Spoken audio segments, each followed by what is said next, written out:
som. Atenção, povo de Deus. Acompanhamos agora Josué com Deus cuida de mim. Abraão também aqui no teclado.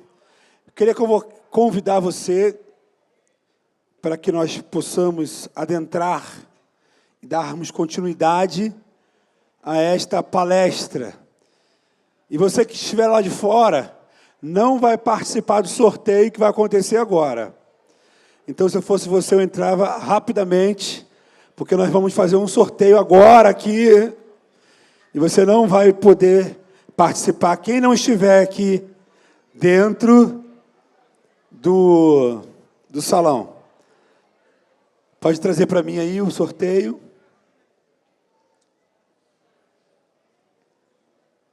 Já já o pastor Márcio volta para a gente finalizar. Quem está gostando da palestra aí? Pode dar um glória aí, alto aí.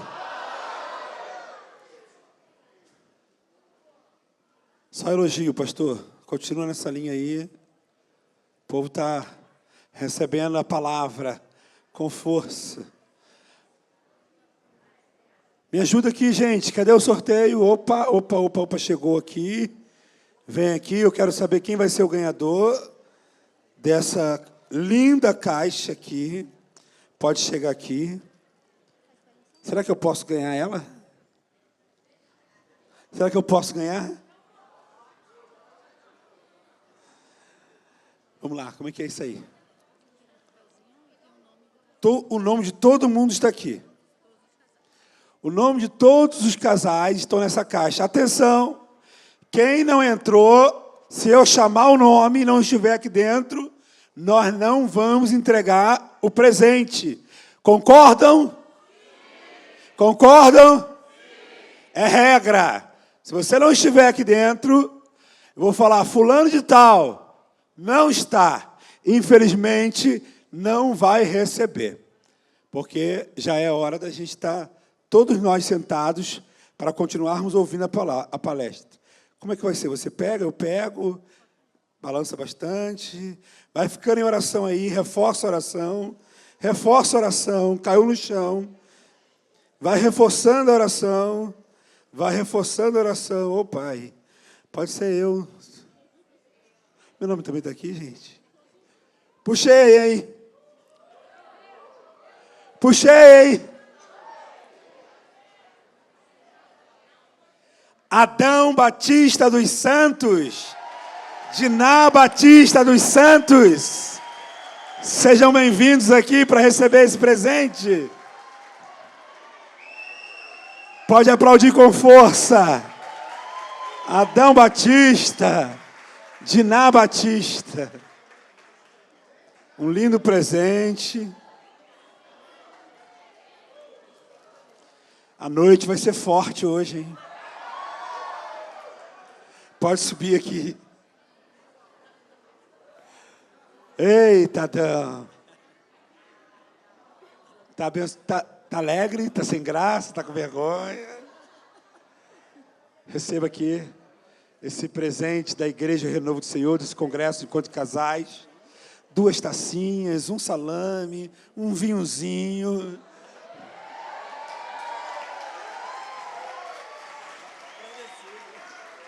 Só alegria, só alegria.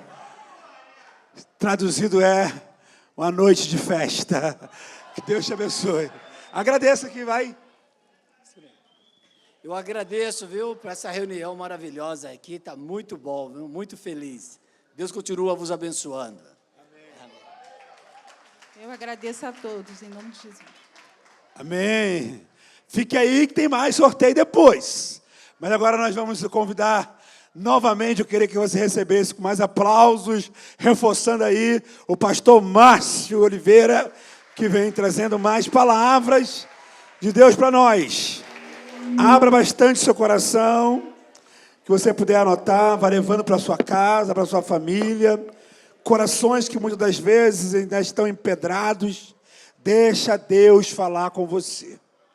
Porque aqui é um momento único de construção do futuro, dos nossos filhos que virão. Amém? Pastor Márcio. Baixem vossas cabeças, vamos fazer uma oração. Pai, nós estamos agora na última etapa. Eu te peço, dá-nos condições de falar a tua palavra. O teu povo reunido aqui nesse local tão bonito, transforma ele numa igreja, num local de culto. Ô Espírito Santo, vem sobre nós aqui e que nós possamos cumprir aquilo que o teu propósito designou para essa noite, no nome de Jesus. Nós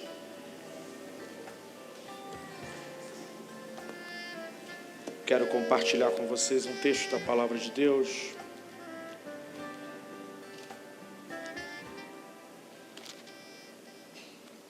Segundo livro dos Reis, capítulo de número 4. Diz assim a palavra de Deus: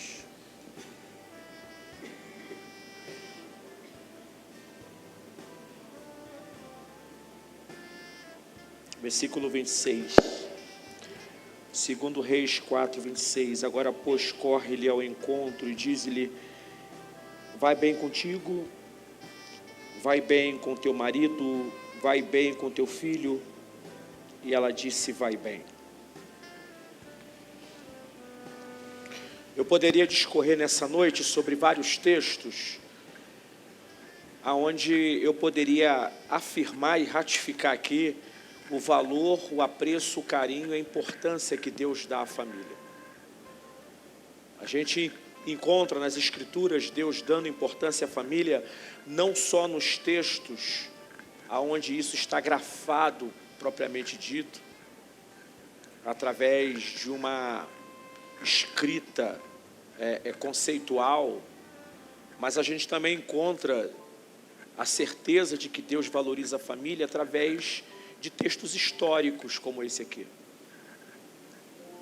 E o profeta Eliseu aqui, ele não é alguém que está falando dele mesmo. Ele não é um profeta com uma realidade profética autônoma. Toda a unção e toda a mensagem profética que ele profere emana de Deus. E eu bato nessa tecla com vocês: Deus é Deus de detalhes. Às vezes, numas palavras tão simples e singelas, numa sílaba que Deus pronuncia, uma criança às vezes fala alguma coisa solta para a gente no meio do dia, e aquilo é profecia. Quem caminha com Deus sabe o que eu estou falando. Uma certa vez eu saí da presença de Deus, me desviei. Isso nos anos 80, é muito tempo. E aí um cara que estava caminhando na fé me evangelizou. Se é que eu posso usar esse termo, ele reevangelizou, né? Eu já tinha sido evangelizado, tinha sido crente, saí, então eu fui reevangelizado. E eu voltei para Jesus. Pasmem vocês, esse mesmo cara que me ganhou para Cristo de novo, algum tempo depois, voltou a mim e começou a desconstruir tudo que tinha pregado. E disse para mim: cara, o que eu falei para você foi loucura, sai fora, esse negócio de igreja está por fora, não tem nada a ver, mete o pé, sai fora, tal. Como é que a cabeça da gente fica? A pessoa vem e te evangeliza, você vem para Cristo, aí a pessoa depois chega para você que é furada, não crê nisso, é furada, sai fora. Eu fiquei perturbado. Eu me lembro que eu saía do bairro onde eu morava e ia para o outro, para estar perto da igreja, das pessoas da igreja. Eu fui um adolescente envolvido com bebida, com coisa errada, e eu estou andando, indo na direção do ponto do ônibus para mim ir para o outro bairro onde ficava a igreja e os irmãos. Aí eu vi no chão, quem conhece caixinha de promessa? Caixinha de promessa, aquela caixinha cheia de versículos em cartãozinhos ali. E eu estou caminhando na direção do destino para onde eu ia, perturbado, porque o cara que me ganhou de novo para Jesus disse para me sair fora da igreja, que ele estava equivocado. Quando eu vi aquele folheto no chão, aquele cartãozinho virado com os dizeres para baixo, eu peguei aquilo. E a palavra que estava ali era o seguinte, Provérbios: não responda ao tolo segundo a sua estultícia. Que isso, é coincidência? Eu tinha acabado de ser semeado na minha cabeça uma mensagem maligna, eu estava perturbado, e eu acho um cartãozinho da caixinha de promessa. Poderia ter caído qualquer um daqueles cartãozinhos, mas caiu aquele: não responda ao tolo segundo a sua estultícia. Então sim, a palavra de Deus, até nos seus mínimos detalhes, precisa ser atentada, respeitada e considerada. Então, quando o profeta pergunta como você está, como está seu marido, como está o seu filho, ele está sendo usado por Deus para falar que há uma preocupação de Deus com a família, com o indivíduo, com o casamento do indivíduo e com a semente do indivíduo. É uma pergunta atenciosa, uma pergunta carinhosa. Então, nessa noite, em rápidas palavras, eu quero refletir com vocês sobre alguns textos. Preste bem atenção. O que seria uma família saudável segundo Deus? Não nos cabe aqui perguntar o que seria uma família saudável segundo a psicologia, segundo a antropologia. Não nos interessa. É relevante, mas para nós aqui, hoje, o que nos interessa é as Escrituras, é a palavra de Deus. O que seria uma família saudável segundo Deus? Bem, eu não vou esgotar o assunto, até porque não tenho tempo para isso. Eu trouxe aqui alguns textos importantes que sinalizam na direção de uma família saudável segundo a mente de Deus. Mas antes, eu queria que vocês pensassem um pouco. Há uma guerra dentro das redes sociais, há uma batalha travada na mídia fechada, na mídia aberta, há uma luta travada sobre o conceito de família. As faculdades estão saturadas de mensagens contra a família tradicional, que veio da família patriarcal e que hoje é a família tradicional, com a figura do homem como o responsável e líder da casa, a mulher como sua auxiliadora e participante desse projeto, a família marcada pelo aspecto hétero, com a realidade do casamento indissolúvel, não ao divórcio. Esse modelo de família, a gente sabe, a gente não é bobo, tem sido combatido no campo das ideias, no campo da argumentação filosófica, na própria área que eu atuo, na psicologia. Então, qual seria o modelo de família saudável para Deus? A família tradicional? A família moderna, com ideologia de gênero, com orientação sexual, com mãe solo, pai solo, por opção. Não é mãe solo por uma adversidade da vida, marido morreu, não. Mãe solo por opção, quero ser mãe, mas não quero ter marido. Seria essa família, modelo de família saudável? Ou seria a família construída pelo viés religioso? Uma família com uma religião. Em 1 Coríntios, capítulo 15, verso 47... Eu trouxe esse versículo, poderia trazer muitos outros, poderia trazer centenas de versículos, mas eu trouxe esse, 1 Coríntios 15, 47. Pois assim está escrito: o primeiro homem, Adão, foi feito alma vivente. Paulo fazendo um jogo de palavras e construindo uma teologia em cima do Adão carnal, o Adão carne, né? O Adão que foi criado no Éden, e o Adão espiritual, Cristo, o Adão que trouxe toda a saúde e regeneração para a raça humana. Então diz assim: pois assim está escrito, o primeiro homem, Adão, foi feito alma vivente, o último Adão, porém, é espírito vivificante. Em Adão a gente morre pelo pecado, em Cristo nós somos vivificados pelo poder da morte dele vicária na cruz. Então, se nós formos pensar hoje numa família saudável, teria que ser uma família cristocêntrica. Não teria que ser uma família religiosa. A gente sabe que não funciona. Teria que ser uma família cristocêntrica. Família saudável, na concepção de Deus, é uma família que tem Cristo como centro dela, com todas as realidades que Cristo abarca, a palavra dele, os princípios dele, a própria presença dele. Ora, o que as Escrituras diz? Que nós estamos sendo trabalhados pelo Espírito Santo, edificados, construídos. Paulo diz que os dons são repartidos para a igreja, não para um frenesi histérico da comunidade, não para o bel prazer de um ou outro pregador, não para eu encher o bolso de dinheiro com os dons. Paulo diz que os dons são repartidos na igreja para a edificação do corpo. E por que o corpo precisa ser edificado através dos dons? Para que o corpo, para que você como indivíduo, a senhora como indivíduo, eu como indivíduo, a gente caminhe na estatura de varão perfeito. O ideal de Deus, o projeto de Deus, é que a gente cresça e se desenvolva espiritualmente até chegar à estatura de Cristo, de varão perfeito. Pastor, isso vai acontecer aqui, na nossa jornada histórica? Não, aqui o processo começou e vai evoluir muito, mas o ápice, o momento em que nós estaremos alcançando essa perfeição, na glorificação do corpo. Porque na glorificação do corpo, a gente estará vencendo de uma vez por todas o pecado e a inclinação da carne.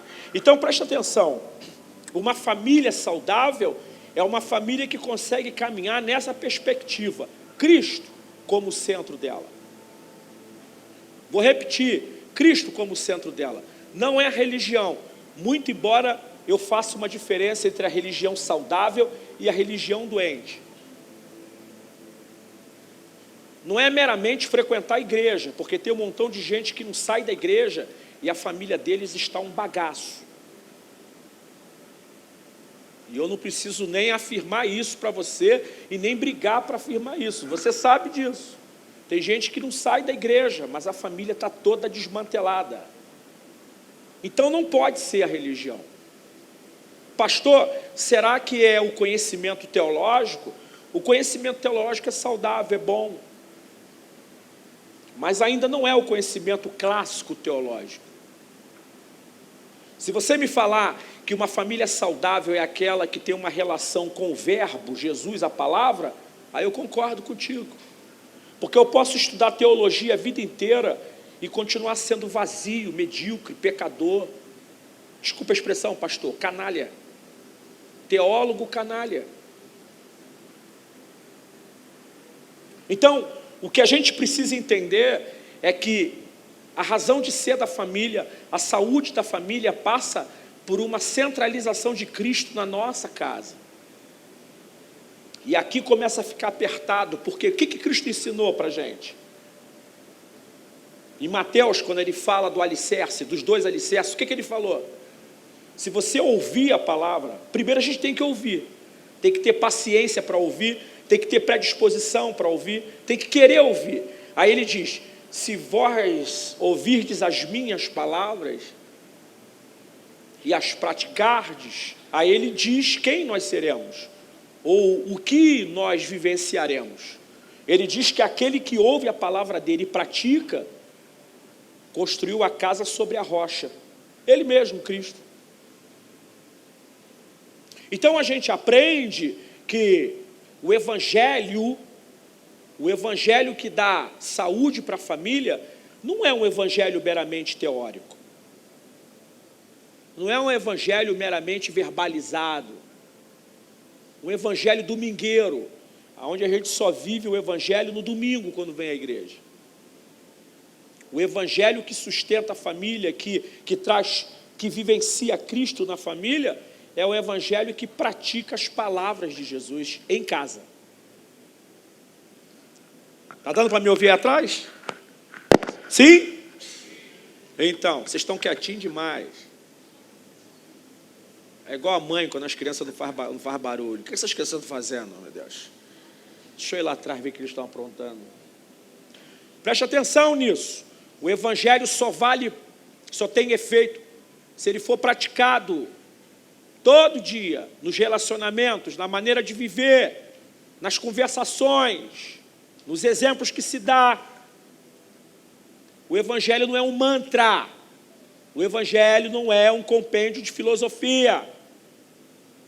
O evangelho não é uma realidade filosófica para trazer gozo e prazer intelectual. O evangelho é uma regra de fé e prática para ser vivida na vida, na troca da vida, nos encontros. Aí, alguns caras reclamam, poxa, meu filho desembestou, não quer saber da igreja, está rebelde. Às vezes acontece do pai e da mãe ser crente fiel e viver o evangelho em casa, mas o garoto ser um sem vergonha. Acontece isso. Mas eu também sei que boa parte da nossa moçada acaba saindo da presença de Deus. É claro que eles não vão ser excusáveis por causa disso, mas acabam saindo da presença de Deus por causa dessa esquizofrenia. Esquizofrenia aqui, vida partida, aonde se vive, ou pelo menos diz que é crente, e vai à igreja semanalmente, mas dentro de casa não vive o evangelho. Aí, além de não funcionar, adoece. Pô, meu pai é crente, mas passou a vida batendo na minha mãe? Ou vocês acham que isso é difícil de acontecer? Acho isso um absurdo?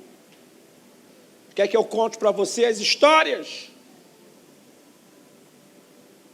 Quem é pastor conhece, sabe, a gente atende cada coisa terrível no gabinete. Então não, o evangelho que dá saúde para a família é esse aonde os membros da família conseguem viver Cristo na família. Cristo não é um conceito. Cristo não é uma filosofia. Cristo não é um conjunto de regras. Cristo é Deus, é uma pessoa em nós, querendo se manifestar através de nós, na nossa fala, nos nossos encontros, nos nossos tratos, nos nossos negócios. Em segundo lugar, uma família saudável segundo Deus é uma família que vive o princípio de Efésios 5,18. Efésios 5,18.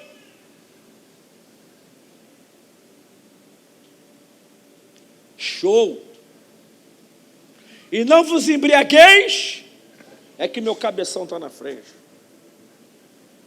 E não vos embriagueis, em que há dissolução ou contenda, mas enchei-vos. Paulo está ensinando para os Efésios um mero sermão sobre temperança. Ele está falando para um monte de cachaceiro para parar de beber, simplesmente. Vocês acham que Paulo é bobo, ingênuo assim? Vocês acham que o Espírito Santo está falando isso aqui só para o cara parar de beber cachaça? Isso é mais profundo, gente. Ele está dando uma pancada no pessoal do álcool. Claro que está. O grego adora beber? Adorava, não sei como é que está hoje. O vinho, como uma realidade consumista, a ponto de chegar à embriaguez, era uma cultura grega. Amém, neném? Glória a Deus. E eles dão glória mesmo. Tem umas criancinhas lá na igreja que Deus usa forte. Então, preste atenção. Paulo está falando aqui, num sentido, essa questão da bebida, mas ele está falando também aqui sobre o pecado. Não vou entrar nisso, não dá tempo. O interessante é que essa palavra aqui, Dissolução, vamos traduzir ela primeiro. Dissolução é uma palavra que fala de uma vida desenfreada. Uma vida marcada pela falta de freio. Dissolução, dissoluto, é alguém que não tem controle, descontrolado. Gasta dinheiro à beça, come demais, bebe demais, fala demais. Tudo que é demais, essa palavra pode ser aplicada. Então Paulo está dizendo o seguinte: não vos embriagueis com vinho em que há o quê? Excesso. Ele está dizendo que o vinho produz um comportamento dissoluto. O bêbado é chato, enjoado, perturba, fala a mesma coisa toda hora. E esse bêbado ainda é melhor, porque tem um outro que é agressivo. Então preste atenção, ele está dizendo que o homem no pecado tem o mesmo comportamento de um ébrio. O homem no pecado, ele é um homem dissoluto. Essa mesma palavra aqui, grega, é usada para falar do filho pródigo. O que Paulo está dizendo para nós é que a vida movida pelo pecado é uma vida que produz dissolução, falta de equilíbrio, falta de bom senso, falta de regra, falta de princípio, falta de limite. Deixa eu repetir. Paulo está pregando um sermão de temperança, tá? Para de beber. Mas ele também está afirmando uma verdade teológica aqui, falando sobre o pecado e o efeito do pecado. Está entendendo? Então preste atenção, a dissolução aqui é o excesso, é a vida descontrolada. Não vos embriagueis com vinho em que há contenda ou dissolução. A cereja do bolo é que essa palavra também é traduzida por contenda. Agora preste atenção, no final, na parte B, ele diz, mas, ele está fazendo uma negativa e depois ele afirma, não se embriagueis com vinho em que há contenda, mas enchei-vos de quê? Do Espírito. Aí, não vou falar da igreja de vocês, vou falar da minha. Eu sou batista tradicional de batismo, mas sou assembleano por causa do remando. Não me cabe mais lá, não podia entrar mais lá. Igreja tradicional, pastor Emílio, deixa para lá. A minha denominação sempre olhou para isso aqui pelo viés dos dons. Opa! Encher-se do Espírito é profetizar, falar em línguas, interpretar línguas. Encher-se do Espírito é ter visões, revelações, operação de maravilhas. Mas se você pegar o texto de Efésios 5, ele não fica limitado a isso. Essas epígrafes que tem nas Bíblias da gente, a maioria de todas elas praticamente não existiam. Paulo, quando escreve Efésios capítulo 5, ele não faz separação desse versículo aqui, por exemplo, com o versículo que ele fala para o homem amar sua mulher. Ele não faz separação. Então, Efésios capítulo 5, verso 18, está conectado com Efésios capítulo 5, verso 22. Porque tem uma epígrafe na Bíblia escrita assim, os deveres domésticos. Não foi Paulo que escreveu isso. O texto de Paulo estava inteiro, sem interrupção. O que eu quero dizer com isso? Eu quero dizer com isso que um homem e uma mulher cheios do Espírito deveria ser um bom marido, uma boa esposa e um bom pai. Olha o problema da interpretação equivocada do texto. A gente levou para o poder carismático, levou para os dons. Outros textos falam de dons, melhor do que esse. O que Paulo está dizendo aqui é de uma capacitação que o Espírito nos dá para nós sermos pessoas melhores. Porque depois ele fala, da mulher se sujeitando ao marido, do marido amando a mulher, do pai não irritando o filho e do filho obedecendo o pai. Aí a gente tem um problema. Por quê? Porque às vezes o cara é extremamente usado por Deus, mas é um péssimo filho. Ofende, fere a mãe, maltrata a mãe, machuca o coração da mãe e é pregador lá no Rio. Aqui não, lá no Rio tem um montão. Moleque novo. Né, pastor? Pregador da calça apertada. Eu estou com essa calça apertada aqui, mas eu não sou Nutella, não. É ela que está fazendo isso na minha vida. Eu sou assembleano de calça de tergal. Então preste atenção. A molecada está pregando muito por aí. E Deus usa mesmo. Deus quer mais é usar, irmão. Ele quer mais é usar. O problema é que prega muito, mas é um péssimo filho. Está cheio do Espírito? É usado pelo Espírito. Cheio do Espírito é outro papo.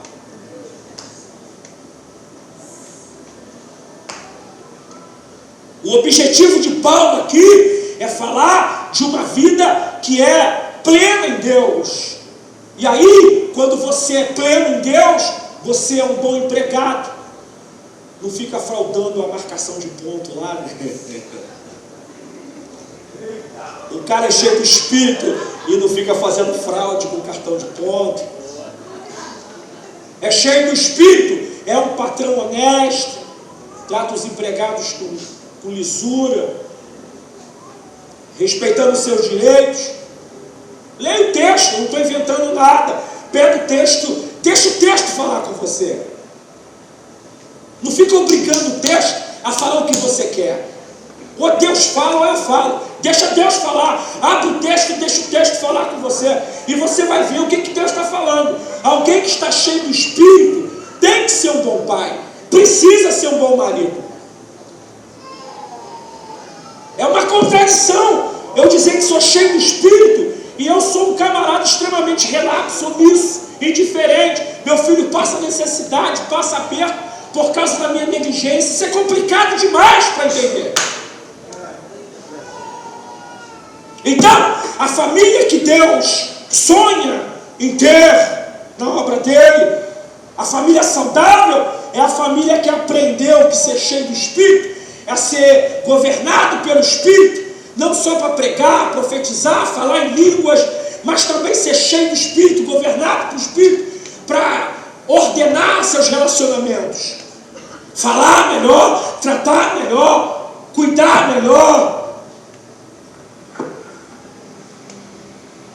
Efésios 5, 21.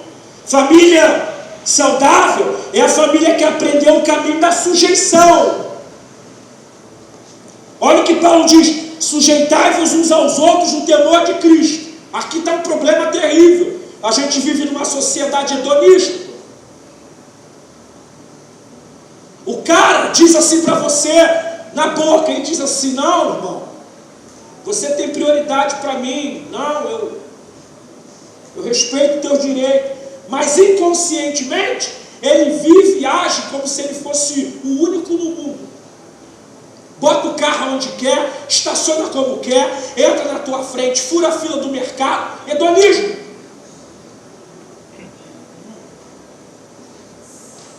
Dá volta, rouba a tua agenda.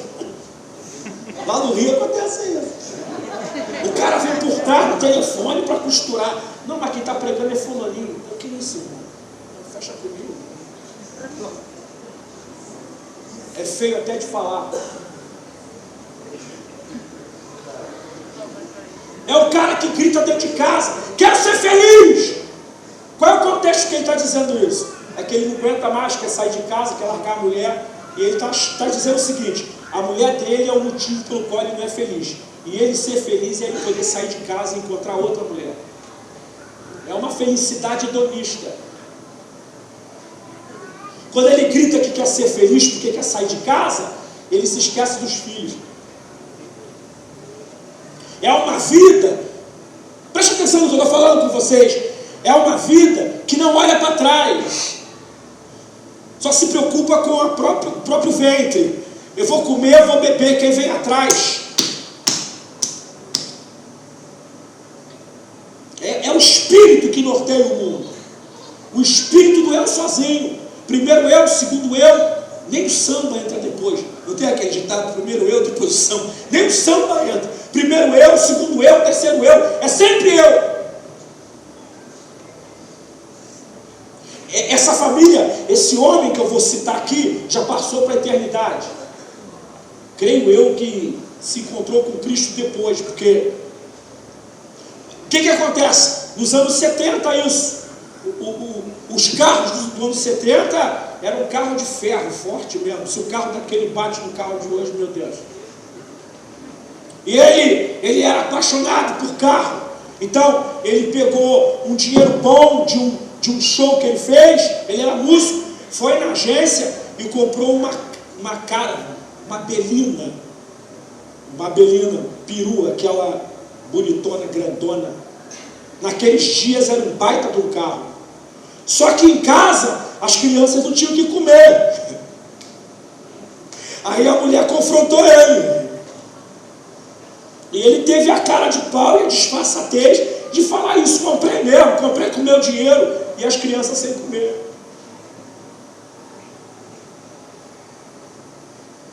Isso acontece nos anais do meio evangélico.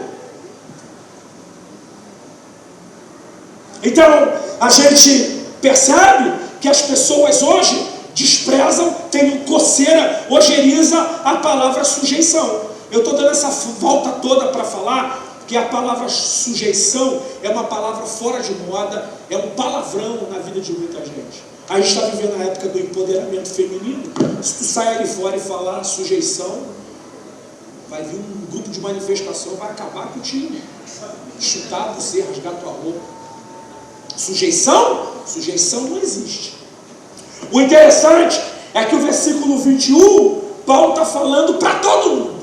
Depois ele fala para a mulher. Mas antes de falar para a mulher, ele está dizendo o seguinte: para os relacionamentos darem certo, tem que haver sujeição de ambas as partes. Meu irmão, se eu peito você e você me peita, a gente não consegue caminhar junto. Se eu me sujeito a você e você se sujeita a mim, a gente vai de boa, nosso relacionamento serve. Então, lugares onde os egos estão exacerbados, cada um é dono da sua verdade e ficam se debatendo com o ego, não tem como ser feliz. Não tem como ser feliz. Você não cede, ela não cede, você não cede, ela não cede, teu filho não cede, tua mãe não cede, ninguém cede. E todo mundo briga pelo mesmo pedaço de pão, a coisa fica muito difícil. O que Paulo está ensinando aqui, ele está dando uma aula de relacionamento. Há mais de 2000 anos atrás, ele está ensinando o seguinte: para a gente viver bem, a gente tem que vencer o egocentrismo, melhor dizendo, e aprender a se sujeitar uns aos outros. Agora, ou a gente não se sujeita de forma alguma, marido e mulher são dois gritões dentro de casa, se degladiando, e aí os filhos entram na guerra também, ou então um só se sujeita e o outro fica de rei, a outra fica de rei. O problema é que se um só se sujeitar em casa, a cruz fica muito pesada. É só você que abre a mão, só você que cede, só você que dá vez, só você que abre. Não aguenta. Existem lares aí onde as mulheres estão esmagadas, porque o filho cresceu e ficou ignorante igual o pai. Adolescente, obtuso, ignorante, gritão. O pai esmagava a mãe, agora o filho também vem esmagando, porque comportamento se aprende por repetição. Ó, não é maldição hereditária não. Vamos parar de ficar jogando culpa nos demônios. Comportamento repetido a partir da observação. O moleque viu o pai pisar a mãe a vida inteira, chega na adolescência, grita com a mãe igual o pai grita, chega a dar arrepio, usa as mesmas frases que o pai usa contra a mãe.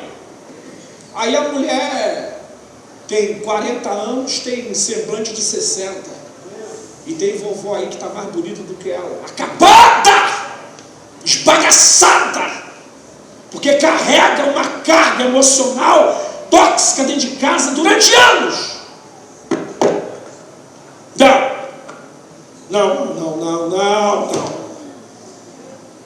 Não.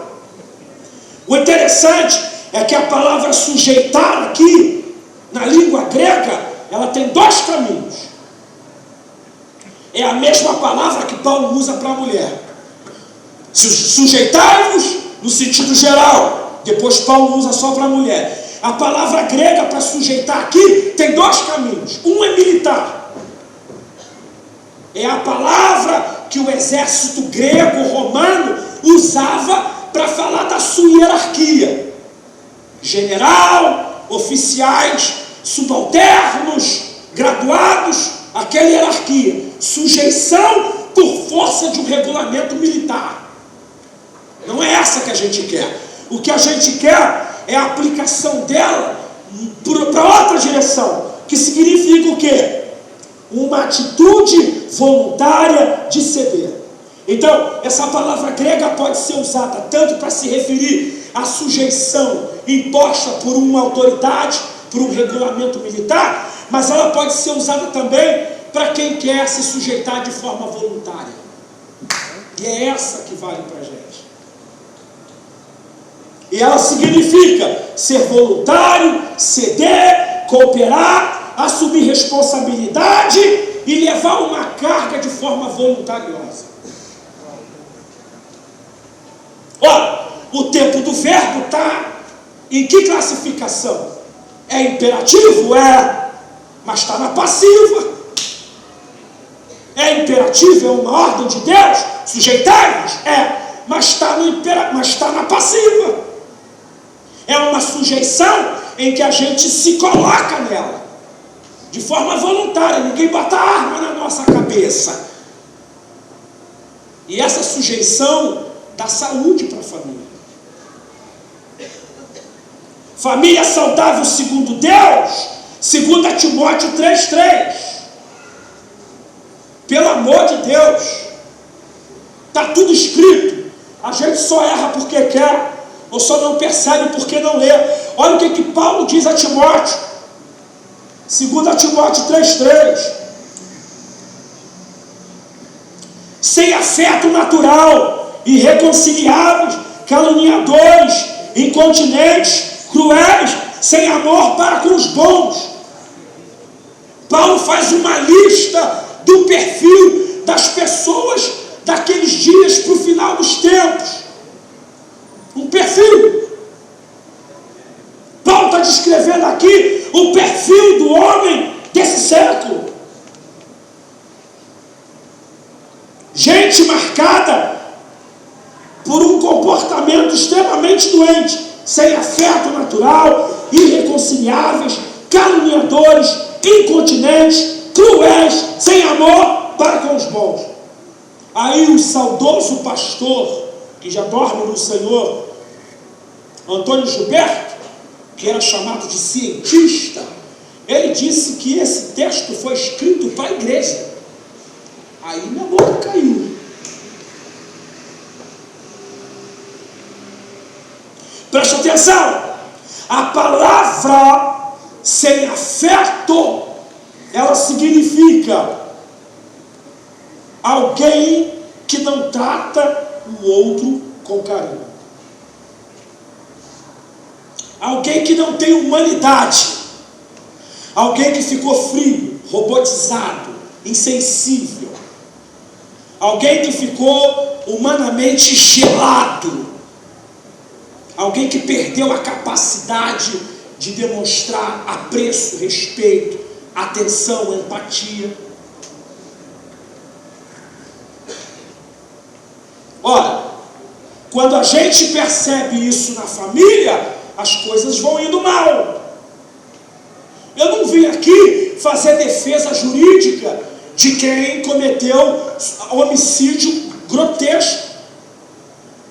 Mas aquela menina aqui de São Paulo, que botou os irmãos cravinhos dentro da casa dela com um taco de beisebol, ela é responsável pelos atos dela? É. Mas como é que foi a infância dela? Ou você acha que é 100% indivíduo e construção, criação não tem nada a ver? Cria teu filho, coisificando ele, para você ver como é que ele vai ficar sem afeto. Cria ele com barganha com dinheiro. Vicia ele a só fazer o bem se ganhar dinheiro, para você ver. Não dá amor, não. Não dá calor humano, não dá atenção. Não dá acolhimento, não, para você ver. A alma do homem foi criada por Deus para ser agasalhada, acolhida e amada. O cérebro humano, a psiquiatria, a neurociência, defendem isso. O cérebro humano, ele reage liberando hormônios de prazer quando recebe carinho e afeto. O que Paulo está falando aqui é que haverá um tempo, já está acontecendo, em que os homens vão perder a capacidade de serem seres humanos. Alguns anos atrás, nos anos 60, não sei, lá em Manaus, houve uma avalanche de curas manifestas através de um médium, Herbert, aonde os espíritos do astral desciam lá sobre ele e ele curava as pessoas. E incorporava lá Dr. Fritz, incorporava médico japonês, incorporava uma série de pseudomédicos do astral. E era filas e filas na casa dele para as pessoas serem curadas. O pastor que ganhou ele para Jesus dizia assim, engraçado, terrível, ele praticava o amor curando as pessoas, mas o olhar dele era frio, como o olhar de um tubarão. Porque o demônio, quando cura, cura com o olho de tubarão. Não tem amor no demônio. O demônio não ama. Então presta atenção nisso, porque a gente vai coisificando a vida, materializando a vida, a casa vai ficando movida por relacionamentos gélidos, petrificados, reacionários. A gente vai começando a construir uma relação de interesse promíscuo. Depois, irmão, quando esse desafeto se instala, aí a gente vê o que vê. Ela não sabe explicar. Eu não parei para ouvir o que ela falava, mas ela entregou a casa dela, a porta aberta do quarto, para uns caras baterem nos pais dela e matarem. A gente vive uma época em que um pai, num ataque de raiva, bate no filho e o filho morre. Eu entendo o ataque de raiva. O que eu não entendo é o álibi. Porque se eu bato no meu filho e ele morre, eu vou para a delegacia e me entrego. Mas os Nardoni não. Tentaram construir um álibi. O que é isso? O que está acontecendo? Ah, isso é lá fora. Tá, tudo bem, vem para dentro da igreja. Pastor em adultério durante anos, para não perder a mamata da igreja, o dinheiro da igreja, a posição da igreja, escolhendo a família, arrebenta com a família toda, mas abafa, de uma forma fria, perversa, abafa. Perdeu nervos espirituais, não sente mais nada, não se arrepende, não muda. Espírito de Saul, sabonete molhado, escorrega da mão de Deus. Samuel confrontava Saul, Saul sambava e dizia, não, peraí, eu desobedeci, mas eu trouxe oferta. Eu desobedeci, mas eu trouxe oferta. Não. A família saudável é a família que aprendeu o caminho do perdão. Gênesis 33, 4. Esse eu queria que tu colocasse aqui. Eu, quando leio esse texto, eu choro. Gente, olha para mim. Perdão deveria deixar de ser uma ação isolada. Deveria ser um comportamento. Você não erra todo dia? Eu não erro todo dia. Quem vive com a gente não erra todo dia. Então o perdão deveria ser uma atitude, um comportamento, um estilo de vida. Nós deveríamos perdoar verbalmente, gestualmente, mas deveríamos perdoar também sem falar nada, deixar por menos. Ih, ela vacilou de novo, vai deixar para lá. Isso é perdão. Então, Esaú correu-lhe ao encontro e abraçou-o e lançou-se sobre o seu pescoço e o beijou. Até aí tudo bem. É um texto bonito, romântico. Ele só seria um texto simples se esse cara aqui, ó, não tivesse jurado irmão de morte anos atrás.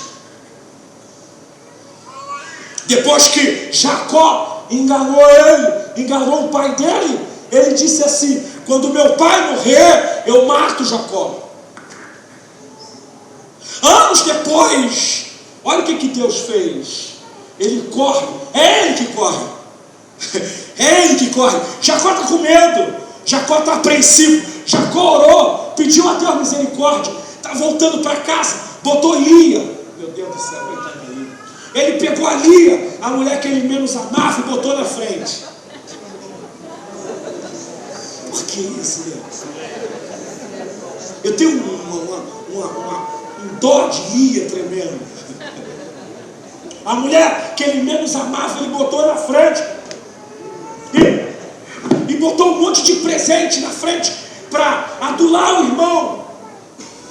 É por isso que eu digo que Jacó só vai mudar a cabeça dele no Val de Jaboque, porque aqui do lado de cá ele ainda pensa de forma materialista e barganhosa. Olha o que ele faz: meu irmão quer me matar ainda, será que ele ainda quer me matar? Vou tentar quebrar ele com presente. Só que Esaú mudou, Deus mudou o coração dele, ele não aceita, ele chega, vê Jacó, ele nem liga para os presentes, ele corre, abraça. Eu acho que eles ficaram durante uns bons minutos agarrados chorando. É desse perdão que a gente precisa dentro de casa. Deixa eu falar com você, se tem alguém na tua família que você está vivendo esse cisma, essa separação, ore a Deus, peça a Deus para preparar o encontro entre vocês. Eu estava em casa alguns anos atrás e cuidando da minha vida, com a minha família, o telefone tocou, minha prima ligando para mim, discutiu com a minha irmã lá e queria tentar vir na frente para comprar o meu favorecimento. E eu fiquei com raiva dela me colocar numa briga que não era minha, era delas. E eu comecei a dizer um monte de coisas ásperas para ela. Eu nem me lembro o que eu disse. Quando eu acabei de falar aquele monte de asneira para ela, eu escutei ela chorando do outro lado da linha. Quando ela chorou, o Espírito Santo plantou do meu lado e disse: você pecou. E aí começou o inferno. Por quê? Quando o Espírito Santo diz que você pecou, você agora vai lutar com o Espírito Santo, porque ele vai perturbar a tua consciência até o fim. Passou um ano eu debaixo desse sofrimento, e eu comecei a pedir a Deus, porque eu não tinha coragem de falar com ela. Pastor pregado, cheio de bobeira por aí. Pastor pregador é bobo, pregando por aí, gritando, dançando para lá e para cá, e quando parava e lembrava, minha alma definhava. Aí eu pensei assim: eu não tenho coragem de falar com ela, porque eu estava com medo dela me dar uma patada na cara, porque a gente bate, mas não quer apanhar. Aí eu comecei a orar: prepara o encontro, prepara o encontro. Foi o que eu fiz. Deus preparou o encontro no cemitério. Se você deixar Deus marcar, cuidado, Deus marca nos lugares mais inusitados. Você está disposto a perdoar e a pedir perdão e se consertar com ela? Vou te botar no lugar certo, porque quem odeia está morto. Vou te botar na porta do cemitério com ela. Meu tio morreu, e eu estou chegando na porta do cemitério, eu estou vendo ela. E eu pensei assim, é agora ou nunca. Ou eu peço perdão a essa garota e acabo com esse inferno na minha vida, ou então eu vou morrer com isso. Corri, abracei, quando eu abracei ela, a garota não é crente, fruto de uma família católica, espírita. Ela disse no meu ouvido aqui, nesse ouvido, me perdoe. Eu já estava humilhado porque eu tinha como crente, pregador, pastor, bababá, bababá, bababá. Eu já tinha feito besteira. Agora com ela, pecadora, longe de Deus. É assim que a gente gosta de falar deles? Pecadora, né? Pois a pecadora foi mais crente do que eu. Aí quando ela me pediu perdão, eu falei assim, não, quem errou fui eu. Você está entendendo? De repente a tua família está dividida. Isso precisa mudar.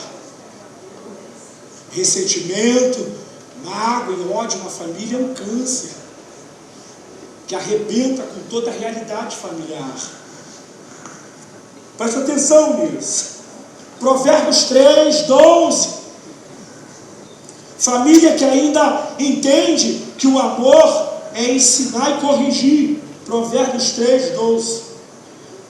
A família que é ideal de Deus é a família que ainda entende que o amor não é só carinho, elogio,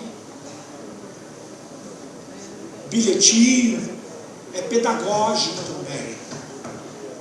Porque o Senhor corrige quem Ele ama, assim como o pai corrige o filho a quem Ele quer bem. Hebreus vai usar esse texto aqui.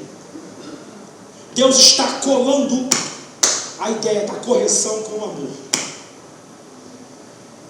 Porque a gente às vezes tem uma interpretação equivocada. Eu não vou disciplinar, porque senão eu não vou estar amando. A gente interpreta o amor como passar a mão por cima do erro e do pecado. E aí a gente vai criando uma família frouxa nos seus princípios, licenciosa. Pelo amor de Deus, a falta de princípios é o pior dano que pode se causar para o filho. Não é a Bíblia que diz, é a psicologia. A Bíblia diz, mas a psicologia também. O ser humano precisa de princípios, precisa de balizas, precisa de limites para ter uma psique saudável.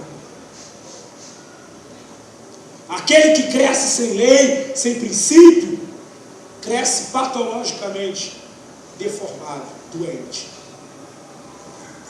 Deixa eu falar para vocês, a alma humana pede por princípios, inconscientemente. Quando a gente começa a ficar muito solto e ninguém liga para a gente adoece. O que a gente quer mais, inconscientemente falando, é que tenha alguém que balize nossa vida.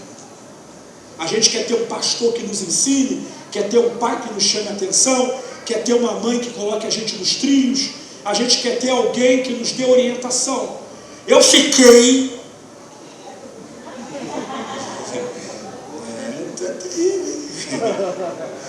Paga um lanche para ele. Ó, já é o segundo, pastor. Ali já está com...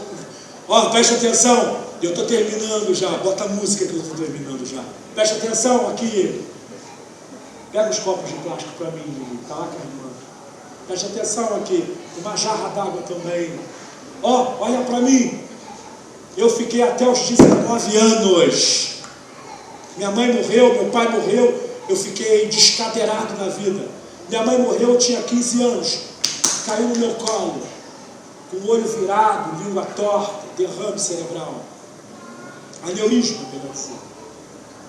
Meu pai infarta dentro do carro. Morando na casa do meu tio de favor. Perdi força para viver. Estava sem energia, procrastinando. Só queria beber e me divertir. Me destruindo na cachaça, no álcool. Aí um dia, meu tio, sentado no sofá, olhou para mim. Ele é da década de 50, viveu a época hippie, e a linguagem dos anos 80 ainda era do povo hippie. O povo hippie ainda falava essas coisas no tempo. Aí ele falou, bicho! Quem lembra disso? Quem levanta a mão está assinando embaixo que é velho. Ele falou assim, bicho! Bicho, tu não vai se alistar não? Cara, aquilo foi uma cura para mim. Tudo que eu queria era ouvir alguém falar para mim, me chamar a atenção e me empurrar. Ele falou, bicho, tu não vai se alistar não? Tu vai ter problema com o exército. Eu tive força, saí dali e me alistei. Então, a lei, as pessoas que representam lei para nós, são importantes. Se você não exerce o seu papel de lei como orientador, como doutrinador, como aquele que baliza, que impõe limites, você está adoecendo sua casa e seus filhos. Preste atenção nisso, porque quem corrige ama, e quem ama corrige. A correção é demonstração de amor. Família que reconhece o princípio da autoridade. E aqui eu termino. Família saudável é a família que reconhece o princípio da autoridade. Jesus dizia que Deus, Pai, era autoridade sobre ele. Deus ordenou à igreja que se submetesse à autoridade das autoridades romanas. Além disso, Deus ordena que o homem seja submisso a Cristo. Cristo é o cabeça do homem, em Efésios, Deus diz isso. A mulher está debaixo da sua liderança, mas você não está solto na vida para fazer o que quer dessa liderança. Cristo é o cabeça sobre você. Alguém que vive sem ninguém por trás como esteio, liderança, tem uma liberdade preocupante. Eu gosto de prestar conta. Prestar conta é bom. Ter alguém para você dar satisfação. O que Paulo está dizendo é o seguinte: o homem é a cabeça, mas não está solto na vida. Cristo é o cabeça sobre o homem. Depois ele diz que o homem é o cabeça da esposa. E que os filhos têm que ter os pais como autoridade e liderança. No nome de Jesus. Distribua os copos, por favor. Um copo por pessoa. Obrigado, meu amor. Um copo, bota a música para não ficar assim, sem graça, né? O povo já está cansado. Dá a copa aí para eles. Não vai beber água, não. Pastor, para todo mundo, só para quem quiser.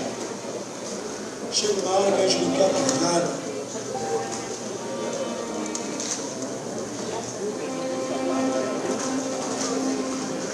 Rapidinho eu termino aqui. Um é meu. Um é meu.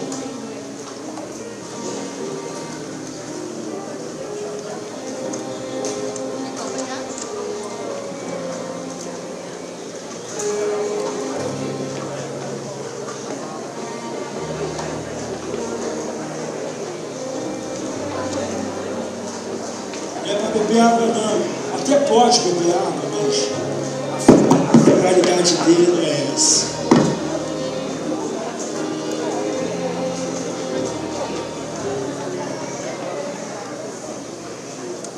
Amém? Todos com copo? Beleza. Pega meu copo aqui, por favor. Ó, pega mais um copo para mim, vou dizer que esse aqui vai ser o exemplo. Tá vendo como é que o copo... Olha para mim. Tá vendo como é que esse copo é frágil? E ele racha com facilidade. Percebeu? Então, eu vou fazer perguntas para nós. Se você não fez o que eu estiver te perguntando, você vai dar uma rasgadinha no seu copo. Tá bom? Aqui, ó. Ó. É fácil. É só pegar na pontinha e rasgar. O legal é que você não vai poder mentir. Ninguém aqui mente, todo mundo é verdadeiro. Mas você não vai poder dar aqui um Johnson. Sabe o que é Johnson? Por quê? Porque a tua mulher está do teu lado. Se eu perguntar uma coisa que você não faz e você não rasgar o copo, ela vai te dar uma cotovelada aí. Rasga o copo. Todo mundo com copo? Todo mundo com copo? Você disse que ama o seu cônjuge esta semana? Se não disse, rasga. Que isso, pastor, eu tô contando. Você disse que ama? Isso é uma bênção. Ó, peraí. Tem mais mulher rasgando o copo ou mais homem? Pode rasgar o meu. Eu disse que te amo essa semana?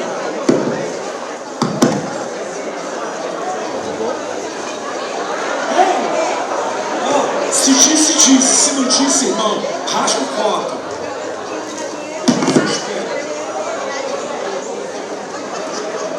Ó, tá me ouvindo bem aí? Tá me ouvindo bem aí? A segunda...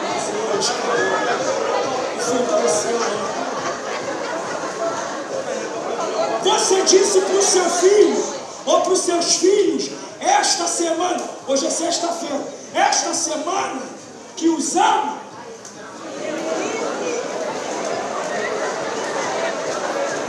Pode rasgar o meu, que eu acho que eu não disse não.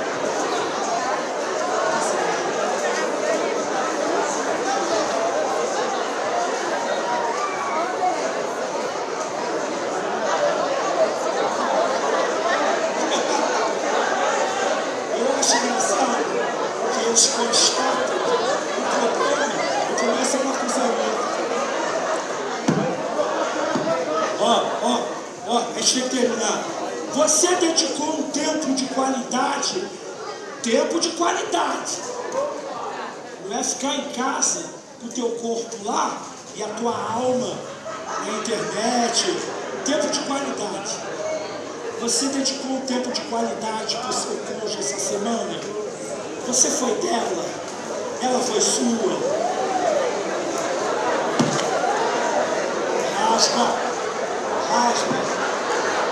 Rasga. Dormiu a semana toda. Rasga.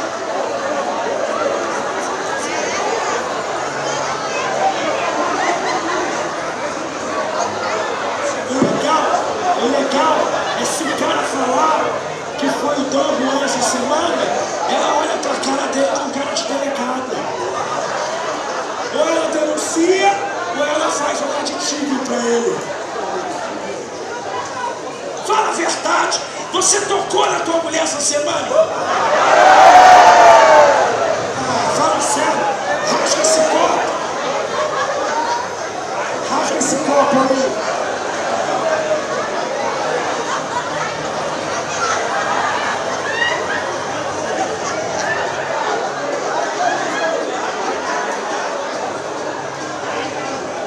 Você dedicou um tempo de qualidade para os seus filhos essa semana?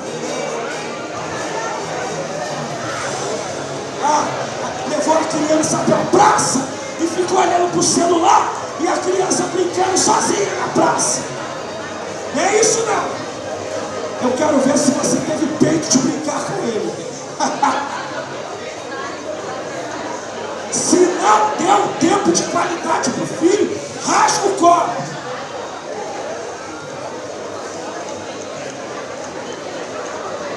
Você elogiou o teu cônjuge essa semana?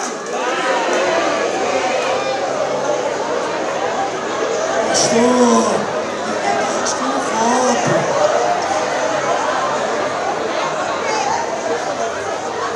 Marido e mulher fizeram um acordo. Ela não elogiou ele não elogiou ela, mas fizeram um acordo de cavalheiro. A gente não rasga o copo. Fica no 0-0.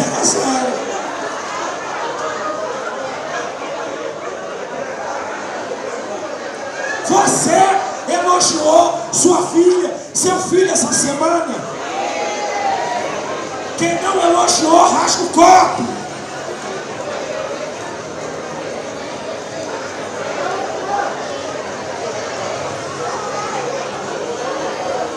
Pode rasgar aí. Pode rasgar o meu.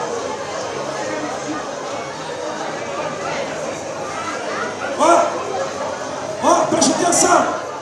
Copo na mão. Você leu a Bíblia? Aí, ó, peraí. Não vai fazer isso na cara de Deus. Você tem temor de Deus, pelo amor de Deus. Pelo amor de Deus. Rasga esse copo.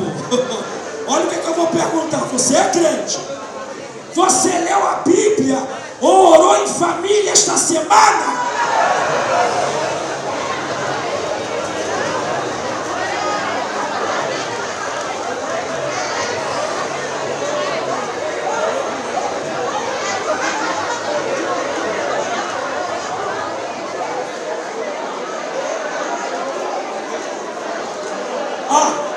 Olha só, presta atenção. Para os cavalheiros, para as damas, você conversou sobre as coisas de interesse do seu cônjuge. Esta semana, o cara só fala de futebol. Que isso, irmã? Fala a verdade. A conversa com teu marido é chata pra caramba. Conversou? Fez cara de interesse? É mesmo, filho? Ah? Hein? Você conversou com a sua esposa sobre o vestido que ela comprou e que ela ficou alegre mostrando pra você? Para com isso, rasga esse copo.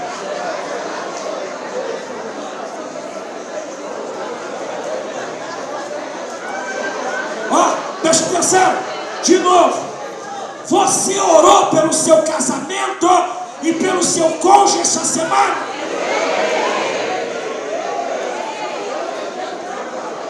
Que igreja, quando a igreja é saudável assim, a gente tem que honrar o pastor. Não?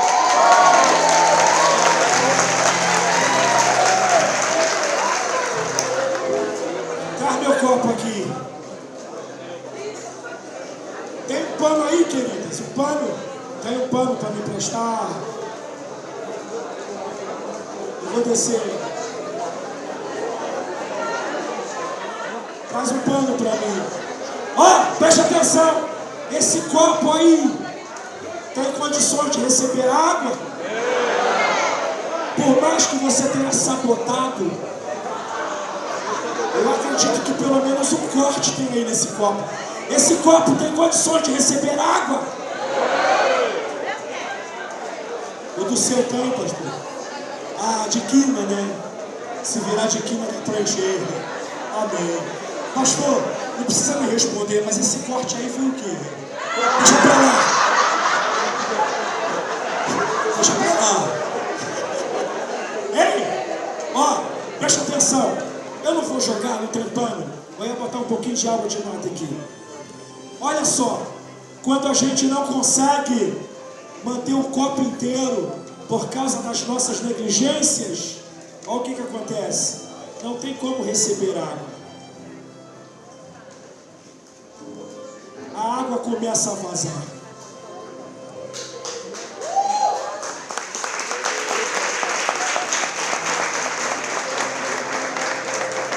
Precisamos rasgar menos o copo para que a bênção de Deus permaneça na nossa casa.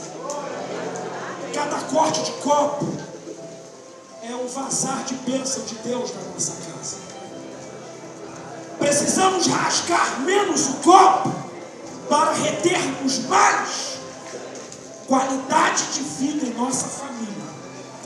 Para cada pergunta dessa que eu fiz e a gente não cumpriu, é menos saúde para nossa casa. Mas a gente vai terminar do mesmo jeito que a gente terminou a primeira palestra.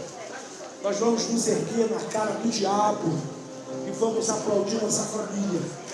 No nome de Jesus. De pé. Levanta aplaudindo a tua casa. Aplaude tua casa, tua família. Sabe por quê? Apesar de você ter teus erros, você está aqui, está buscando. Apesar de a gente ter problemas, nós estamos aqui buscando Deus. E por causa da graça de Deus, não do nosso esforço, a nossa casa vai ser estruturada no nome de Jesus. Que Deus abençoe vocês. Que Deus dê uma reta final de ano próspera para vocês, abençoada. Que o culto de amanhã seja um culto de abalar os alicerces dessa cidade. Que Deus use o pastor Arão como nunca usou antes na vida dele. No nome de Jesus. Aqui eu termino a minha participação. Obrigado pelo carinho, pela recepção, pelo alimento, pelo calor humano, enfim. Abençoe, pastor Márcio.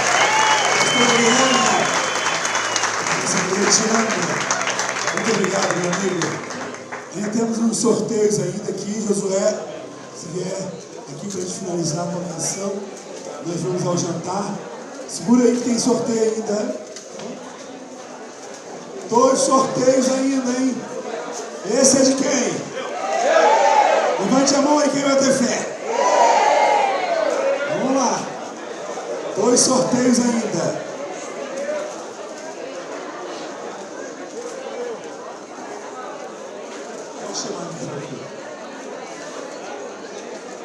Ali, ó, ali é forte.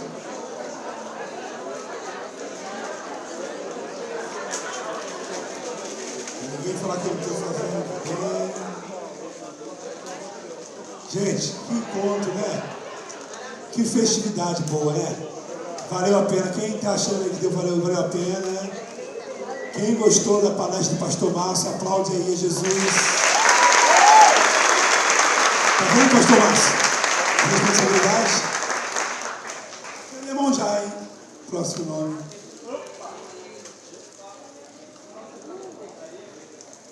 André Mateus, Machado Salomão, Paula Paulina, Silvia Campos.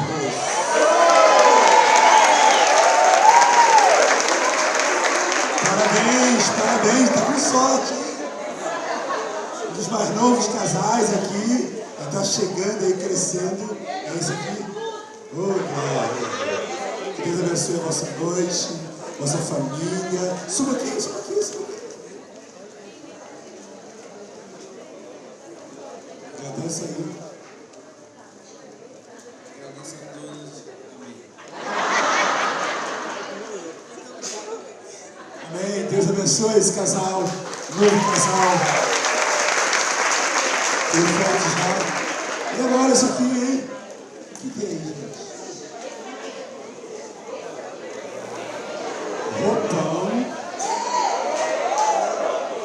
Roupão, esqueci. Perfume, kit de banho, forte. Esse é feliz.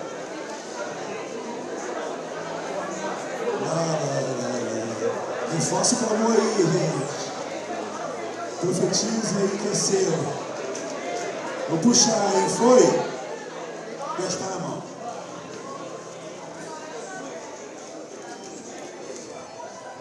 Wanderson França da Silva. Ellen Fidelis da Silva.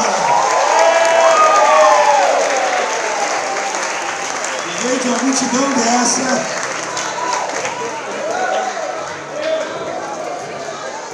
Eita, kit forte. Kit.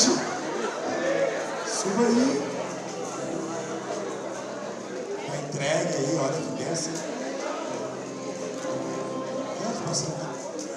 Emocionada?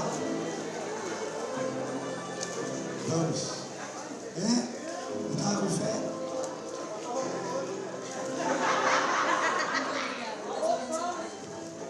Agradecer a Deus, primeiramente, e a todos por esse evento maravilhoso.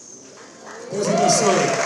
José Lopes, para a gente terminar, para chegar no domingo, nós já vamos saindo para o jantar. As mesas, como é que funciona? Por favor, aqui, me ajude que eu já dou recado. funciona na mesma numeração?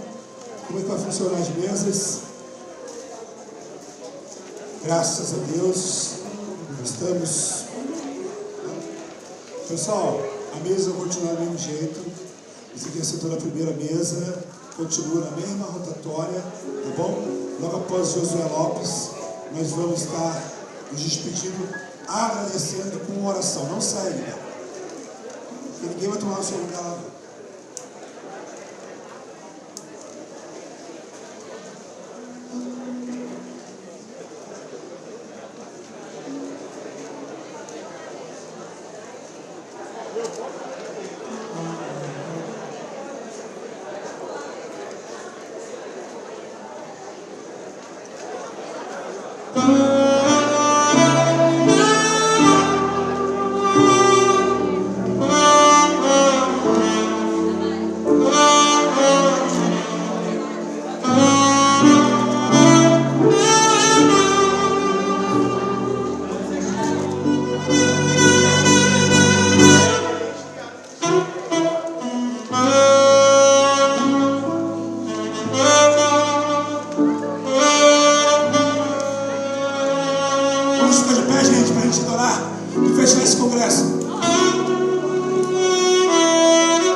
Vamos agradecer a Deus, amém? Eu também quero agradecer aqui, gente, duas pessoas especiais que que me ajudaram muito nesse congresso aqui, que é Débora e Débora. Cadê elas? Estão ali no cantinho, ali, escondida. Vamos aplaudir essas duas mulheres. Foram fio a fio. Entre outros secretários também, nós tivemos aqui, né? Ezequiel, o Ágabo, o Zorobabel, a Lohane, fazendo o vídeo. Mas esse encontro foi, né? Saiu para a glória do Senhor. E hoje nós estamos vendo como é merecido. Os pastores, ao Josué, que se dispôs a estar aqui, ao meu pai e minha mãe, que aqui é o casal, creio eu, mais velho daqui do encontro de casais. Quantos anos de casados? 57 anos de casados, né? É uma vida. Ao Paulo, a Gisele também, ao Ebenezer, a Márcia, Deus continue abençoando. Somos juntos nessa jornada, e a todos vocês que têm nos ajudado desde o começo até o final. O André também, que foi um grande ajudador nesse congresso, e a toda a equipe aqui de som, né, da comida, todos os trabalhadores aqui deste evento. Amém? Vamos aplaudir a todos para a glória de Deus. Senhor Deus, Pai, Filho e Espírito Santo, nós te agradecemos, Senhor, por este momento especial, pelas palavras. Quanto aprendizado. Eu sempre digo uma palavra: quando a gente pensa que sabe, é porque nada sabemos. Como podemos aprender nessa noite, meu Deus, e que cada um carregue, meu Deus, pelo menos 50% daquilo que aprendeu aqui nessa noite, vai subindo um pouco a dosagem, e que possa sair 100%, e as famílias crescerão na glória e na graça de Deus. Abençoa a igreja Renovo do Senhor. Nós temos amanhã uma convocação, tu sabe todas as coisas, e assim a bênção do Senhor Jesus Cristo, e o amor de Deus, e a comunhão do Espírito Santo seja sobre todos vós. Amém. E que Deus abençoe a alimentação. Dê um abraço na sua família, no seu esposo, na sua esposa. Já vamos ali para o local do almoço. Converse com o seu amigo.